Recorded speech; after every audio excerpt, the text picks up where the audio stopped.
सोनारगढ़ का किला या जैसलमेर का किला, इसे सोनागढ़ तथा सोनारगढ़ भी कहते हैं। इसका निर्माण 1155 ईस्वी में रावल जैसल भाटी ने करवाया था। उसके पुत्र व उत्तराधिकारी शालिवाहन द्वितीय ने जैसलमेर दुर्ग का अधिकांश निर्माण पूर्ण करवाया।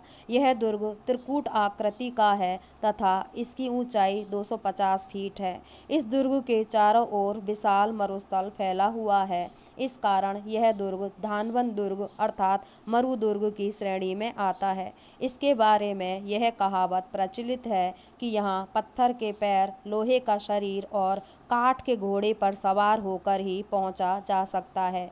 यह गहरे पीले रंग के बड़े बड़े पत्थरों से निर्मित है, जो बिना चूने के एक के ऊपर एक पत्थर रखकर बनाया गया है, जो इसके स्थापत्य की विशिष्टता है। जब सुबह शाम सूर्य की किरणें इस पर पड़ती हैं तो यह वाकई में सोने के समान चमकता है।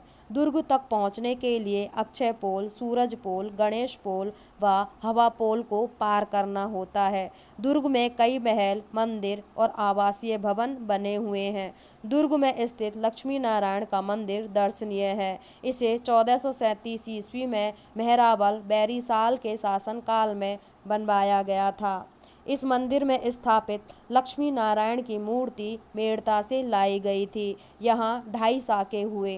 राव लूणकरण के समय 1550 ईस्वी में यहाँ अर्धशाखा हुआ। यहाँ केसरिया तो धारण किया गया, लेकिन जौहर ना हो पाया था। दुर्ग के भीतर बने भव्य महलों में मेहराबल अक्षय सिंह द्वारा निर्मित सर्वोत्तम विलास, जिसको शीश महल भी कहते हैं, मूलराज द्वितीय के बनवाए हुए रंग महल और मोती महल भव्य जाली और झरोके तथा पुष्पलताओं के सजीव और सुंदर अलंकरण के कारण दर्शनीय हैं। गजविलास और जवाहर विलास महल पत्थर के बारीक काम और जालियों की कटाई के लिए प्रसिद्ध हैं। बादल महल अपने प्राकृतिक परिवेश के लिए उल्लेखनीय है। जैसल कुआं किले के भीतर पेयजल का प्राचीन स्रोत के रूप में जाना जाता था। जैसलमेर दुर्ग के भीतर बने प्राचीन व भव्य जैन मंदिर तो कला के उत्कृष्ट नमूने हैं। इनमें पार्श्वनाथ, संभवनाथ और ऋषभदेव मंदिर अपने शिल्प के कारण आबू के देलवाड़ा जैन मंदिरों से प्रतिस्पर्धा करते मालूम होते हैं।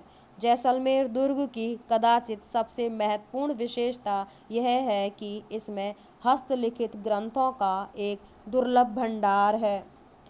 इनमें अनेक ग्रंथ ताड़पत्रों पर लिखे गए हैं। हस्तलिखित ग्रंथों का सबसे बड़ा संग्रह जैन आचार्य जिनभद्र सूरी के नाम पर जिनभद्र सूरी ग्रंथ भंडार कहलाता है। वर्तमान में राजस्थान में 2 ही दुर्ग ऐसे दुर्ग हैं जिनमें बड़ी संख्या में लोग निवास करते हैं, अर्थात लिविंग फोर्ट के रूप में जाने जाते हैं। उनमें से एक तो है चित्तौड़गढ़ का दुर्ग और दूसरा है जैसलमेर का दुर्ग।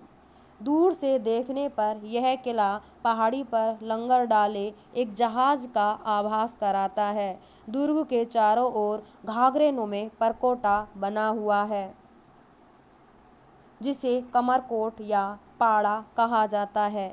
इसे बनाने में चूने का प्रयोग नहीं किया गया था, बल्कि कारीगरों ने बड़े बड़े पीले पत्थरों को परस्पर जोड़कर खड़ा किया है। 99 बुर्जों वाला यह किला मरुभूमि का महत्वपूर्ण किला है। पोखरण का दुर्ग, जो भी जैसलमेर के अंदर ही है, पोखरण में लाल पत्थरों से निर्मित इस दुर्ग का निर्माण सन 1550 में राव मालदेव के द्वारा करवाया गया।